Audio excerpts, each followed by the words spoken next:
The story of this organization actually starting 12 years ago when my big brother Moti, and I love this guy, he, like every other Israeli, when he finished his military service, he came over here to look for a temporary job, to just make a little bit money and go back to Israel, start his life, university, get married, kids like everybody else. And the reason why most of us looking for temporary job after the military is because military is mandatory. We don't make money in the military. We make maybe $40 for expenses, but I can tell you that it's a very nice experience to go to. As weird as it sounds, you get to know yourself, you know what your limits, what you're able to do, how far you can push yourself, and more important than everything else is what is the power of true friendship. What it means when you have a friend that you know that you can trust them with your life. And with this kind of culture and mentality, we go out to start our lives. And again, my brother came here. He was fortunate enough to find a position on an ice cream truck as a driver in Texas. And he started making money, actually more than the average ice cream driver. And he said, why should I go back? Maybe I can buy a truck. And he bought his own truck, and he said, I don't have to pay rent, so I can save more money. So he bought his truck, he made more money, but he bought another truck. So he started putting his plans to go back to Israel aside, and he started buying ice cream trucks. Me and my brother, we didn't get along as young kids. You always used to beat me as a big guy, and I was small. And my dad is, he was upset, of course, because of that, but he always wanted us to work together, so he would push us, and as he was pushing us more, it became more aggressive. When my brother came here and my dad was keep on pushing us to work together, he would call me every week and say, Isaac, let's do it for Dad, you know, he wants us to work together, let's do it, because you can come and work on an ice cream truck with me over here. Now, for me, with all due respect to his nice venture, I was in the military for 7 years, and I liked every moment of it. I had no intention to come over here, for sure. Not for an ice cream truck or not to work with my brother, but 3 years I didn't see my brother, and I said, okay, I have to put a stop to it, I have to go and visit him, spend some time with my brother, and just share with them that I signed up for 5 more years, and I did sign up for 5 more years. So I come over here. My brother didn't know anything about my plans. He thought I came to join the family business. As soon as I landed in Houston, Texas, he gave me a bag and a car, and he said, you have to drive all the way to Corpus Christi. You're working on an ice cream truck tomorrow morning. You're already scheduled for that. My driver is sick. You can't say no. I didn't know what to say. I was confused. The flight, I said, okay, I'm just going to help him until this driver is going to be back, and I'm going to talk to him. What happened is that for 3 weeks, only 3 weeks, that I'm working on an ice cream truck in Corpus Christi, my brother was already talking to my parents, and he's telling them, this is it. Me and Isaac are together, without my knowledge.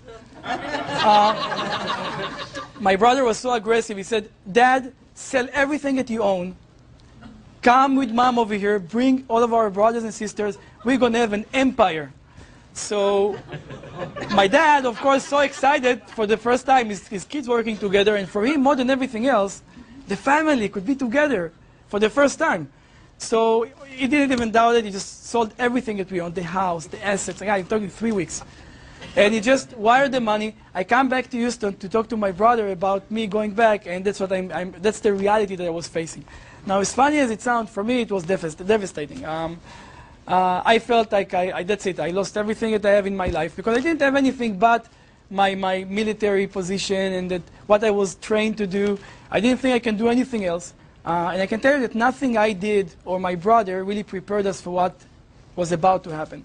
What we did, it was a crisis, of course, and everybody was shaky, and we almost, like, the family almost tore apart because of what happened to us. But me and my brother, we said, okay, this is it. It is what it is. Let's deal with it. Let's make it happen, and let's make sure that we don't screw it up. This is it. You have one chance to save a family. Like I'm sure that you guys are doing, say, okay, how do I start my business? What do I do? What do I do next?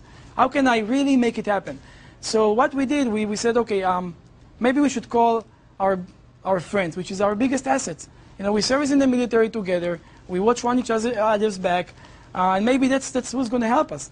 Responded to our call. It was a 911 call, and we didn't pay for their flights. We didn't do anything. We just jumped on the first plane to the U.S., and they showed up and said, guys, listen, we will help you because that we know that one day when we're going to need you, you will do the same for us. So think about the situation. We have a family over there. We have 20 friends. We have a little bit of money that we got from my dad, and we have to start a business. So we said, okay, what can we do? We started looking at everything that exists out there, and we heard about these Israelis from New York doing kiosk operation. So we started looking at opportunities. To make a long story short, we found an helicopter. It's a toy for Christmas that you pull the string and it flies, and I'm sure that you guys seen it. It was 10 years ago. We bought with our dad's money 2 containers. We got the products. Luckily enough, we got the location, and then we start building the business. We opened 20 locations in 45 days of these helicopters. And with these 20 locations, in 3 months, we made over $1 million in profits.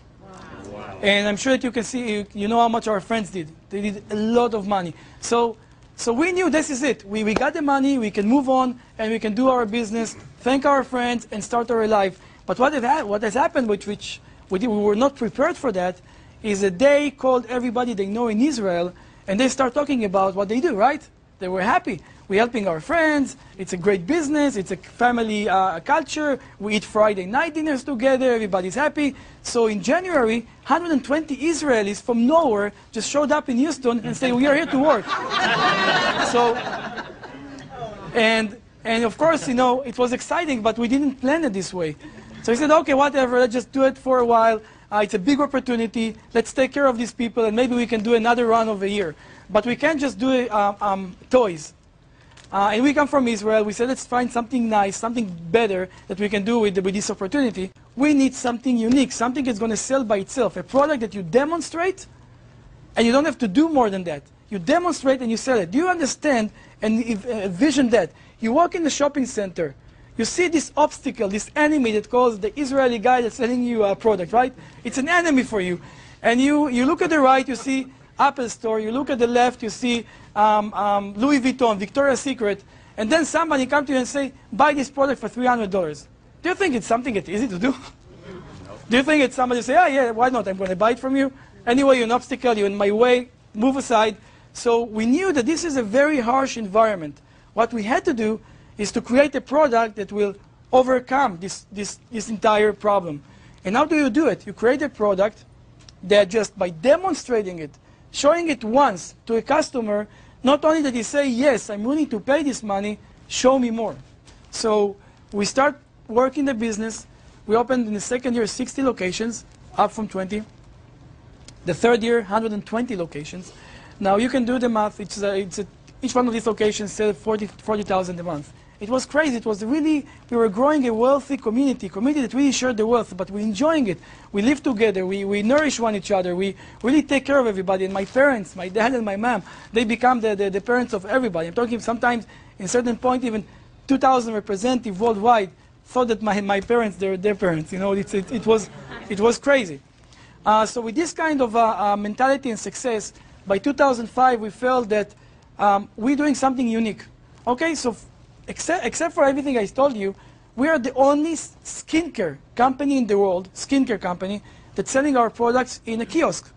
That's what we did. We took everything that we learned from the field. We collected comments from everybody, from all of our people, and every day my dad would just call everybody and they get just notes of this is what we need to fix, that's what we need to do. 90% of our success is listening to the field. 90%. And not only listen, implementing it. This is what makes this company the company of the people, the company of its own representative and not an ownership company. I wish we could take the credit, but it's not ours to take. So with this kind of mentality, we created Seacret. Seacret is a brand that was created by over 2,000 representatives worldwide. And just I'm saying worldwide, just so you know, while we were opening all these locations, we expanded to Australia, to New Zealand, to South Africa, to Europe, to Russia, to South America. Not because we want to take over the world. Our guys working over here, they want to travel. They go travel. They call us from South Africa. Hey, we have malls over here. Can we open them? And we say, of course. So the power of the people that are advancing, that want to become more, that become partners. We develop partners. So anyway, just to conclude, because I know it's a long day today, we came up with Seacret. Seacret became one of the most successful lines, actually the biggest Dead Sea skincare company in the world. We become bigger than the company didn't want to sell the products in 3 years. Thank you. With over 700 locations, all of them are manned by friends, by our network. So building this empire with Seacret, the company was moving really fast into becoming a phenomenon in the industry. I'm not going to tell you about all the negotiation. They wanted to buy the company. We didn't want to sell our friendship and network. We couldn't, because you sell your family, what do you do next, right? So, so we managed to convince them to manufacture our products in Israel, in a facility that they own, one of the biggest and the best manufacturers in Europe and the Middle East. But not only that, it's a good quality manufacturer, the biggest company in the world. They never manufacture a brand they don't own. We were the first company, and still the first and the only company that they manufacture for us. They don't own us. Maybe they thought that one day we're going to break and we're going to sell it, but it doesn't really matter. For us, what is important is that they took everything that they know, everything that they learned about the Dead Sea, and they implemented in these products. Not only what we did, they took us 10 steps even higher. We had a very clear vision of where we're going with this company, and the vision was we opening 500 stores worldwide. We're going to be the biggest branded store of skincare in the world. We knew where we're going with it, and then what happened is that a young girl, 20 years old, she's working the first day, she's breaking the company record. The second day, she's doing over $3,000 in sales. I'm sure you can imagine that we have 2,000 representatives, but when it's here in Phoenix, and it's the first American that is making it happen, all of us heard about it. We invited her to our office, 20 years old, standing in front of us, and we asked her, where you come from? How can we get more like you? And she... And she's saying, you know, there is this industry that's called network marketing, and there are many people like me over there. And as she said that, we said, oh no, these guys, it's the MLM, it's a scam, it's embarrassing that she even talked about it in front of us over in our office. So, but she's going on and on about the industry, and you say, oh, forget about it, that's fine. The good news, we can save you. We can save your soul from this horrible industry, and your friends as well. Because if you can bring them over, they can be part of a real business, a real community. And she's saying, no, it's you guys don't understand. You are wrong. You don't know what you're doing, you know.